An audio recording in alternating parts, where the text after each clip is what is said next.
નમસ્કાર દર્શક મિત્રો, હું છું રૂપલ લુણીચિયા. સંપૂર્ણ ન્યૂઝમાં આપનું સ્વાગત છે. અમીરગઢના ઝુરાપુરા પાટિયા નજીક ઇકો અને ટ્રક વચ્ચે અકસ્માત સર્જાયો હોવાની ઘટના સામે આવી છે, જેમાં ઇકો ગાડીમાં સવાર બે ઇસમોને ગંભીર ઇજાઓ પહોંચતા અમીરગઢ પોલીસ દ્વારા ઇજાગ્રસ્તોને સારવાર માટે 108ની મદદથી પાલનપુર ખસેડવામાં આવ્યા હતા અને પોલીસે અકસ્માતને લઈ આગળની તપાસ હાથ ધરી છે. બનાસકાંઠા જિલ્લામાં અકસ્માતોનો સિલસિલો યથાવત જોવા મળી રહ્યો છે, જેમાં રાજસ્થાનથી અમદાવાદ જતા 5 મિત્રોને ઇકો ગાડીમાં જઈ રહ્યા હતા ત્યારે અમીરગઢ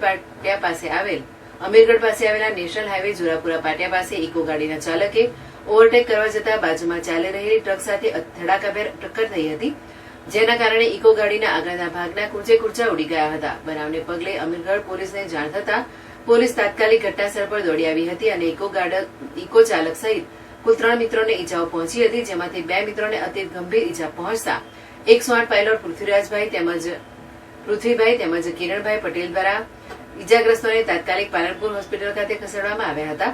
અકસ્માતને લઈ અમીરગઢ પોલીસે આગળની તપાસ હાથ ધરી છે.